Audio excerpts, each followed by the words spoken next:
Alors pour les réponses, nous avons reçu la croix et le lieu où Jésus a été crucifié, la mort de Jésus, Jésus mort pour nous, Jésus qui s'est sacrifié pour nous, que Jésus est dans notre cœur, le sacrifice de Dieu, il y a 3 pages, hein, Jésus mort, Jésus les prières, le sacrifice de Jésus, globalement vous avez tous bien répondu, effectivement la croix c'est le rappel de la mort de Jésus, de son sacrifice pour tous les hommes pour nous racheter de nos péchés.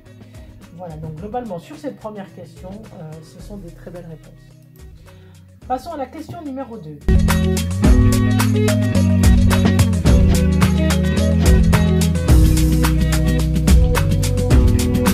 Pourquoi la croix se trouve-t-elle près de l'autel? Alors celle-là, elle n'était pas facile. Alors, vous m'avez répondu pour qu'on puisse l'admirer, pour être près du prêtre, pour prier, pour que tout le monde puisse la voir, pour que Jésus soit près de nous lors de la messe. On trouve près de l'autel, ça ne répond pas à la question, mais c'est pas grave, la maison de Dieu, pour rendre hommage à Dieu, pour se rappeler la présence de Jésus, pour se recueillir auprès de lui, pour ne pas oublier que Jésus a souffert pour nous, pour qu'il bénisse le pain. Alors là, c'est malin. En fait, le fait de mettre la croix à côté de l'autel, eh ben, c'est pas du tout anodin. C'est un petit peu fait exprès, puisque le prêtre va célébrer la mort et la résurrection de Jésus.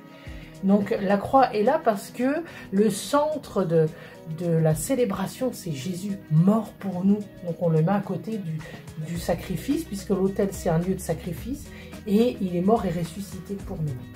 Voilà, ça c'est pour la question 2. Passons à la question 3.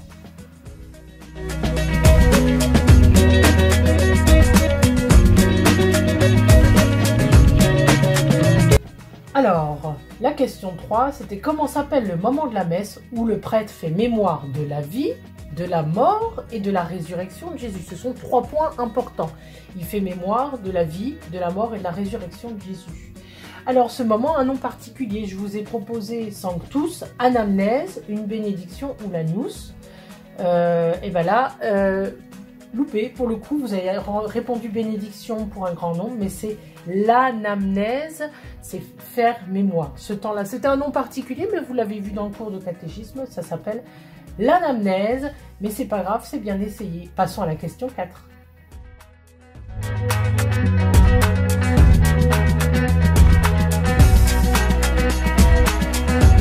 Alors la question 4, quel est le moment le plus important pour les chrétiens lors de la célébration de la messe?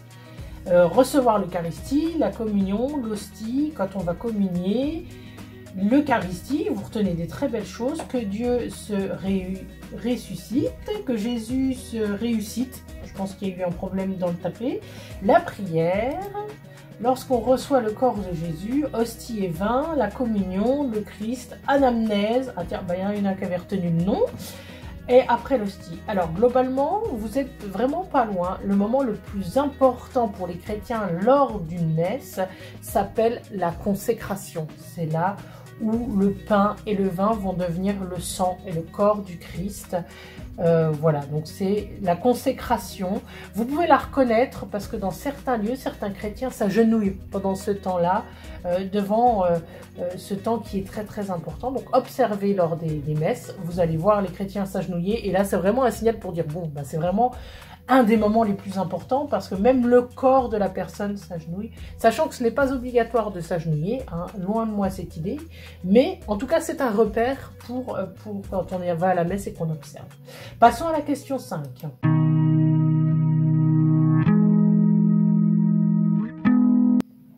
Alors, question 5, c'était remettre dans l'ordre 5 propositions. Nous célébrons ta résurrection, Seigneur Jésus, nous proclamons ta mort, dans la gloire, nous attendons ta venue.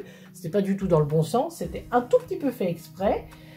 Si vous preniez les choses en majuscules, c'était assez simple avec le point de restructurer. Donc c'est nous proclamons ta mort, Seigneur Jésus, nous célébrons ta résurrection, nous attendons ta venue dans la gloire. Donc ce qui donnait, dans l'ordre que vous l'aviez, c'était la 3e, nous proclamons ta mort, la 2e, Seigneur Jésus. Nous célébrons ta résurrection, c'était la phrase du haut. Nous attendons ta venue qui est en 5, et dans la gloire qui était la numéro 4.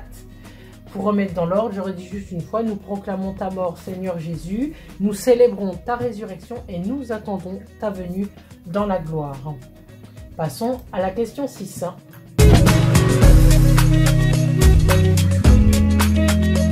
Alors, quelle image illustre l'histoire de Zachée? Je vais vous faire apparaître l'image sur l'écran. Vous avez tous bien répondu puisque vous l'avez vu sur son arbre.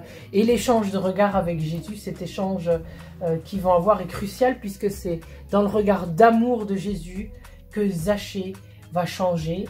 Et on en avait fait part à la journée du pardon. C'est un texte qui est souvent travaillé, même les adultes, hein, vous l'avez souvent entendu, voilà. Donc c'était l'image numéro 2.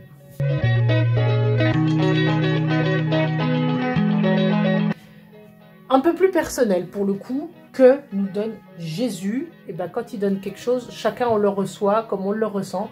Donc il n'y a pas de correction, c'est totalement personnel. Donc je vais juste vous lire ce que les enfants nous ont marqué. De l'amour, du bonheur, de l'espoir, de l'amour, une présence, la paix, la joie, la santé, l'amour et la vie.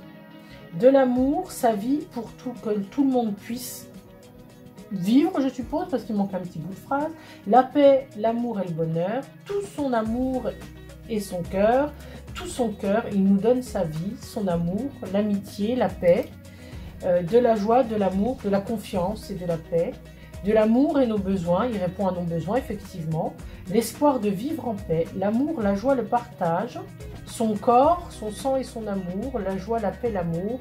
La joie, l'amour et la paix. Alors ça, c'est pas dans les mêmes sens, mais effectivement, Jésus nous donne beaucoup de choses. Et dans ce qu'on va ressentir, dans ce qu'on va recevoir, dans cette relation intime que l'on tisse avec Jésus, eh ben, c'est beaucoup de joie, c'est beaucoup d'amour, c'est l'espérance aussi, hein, dans les temps qu'on vit en ce moment, ben, c'est quelque chose d'essentiel, c'est de la paix intérieure aussi, voilà.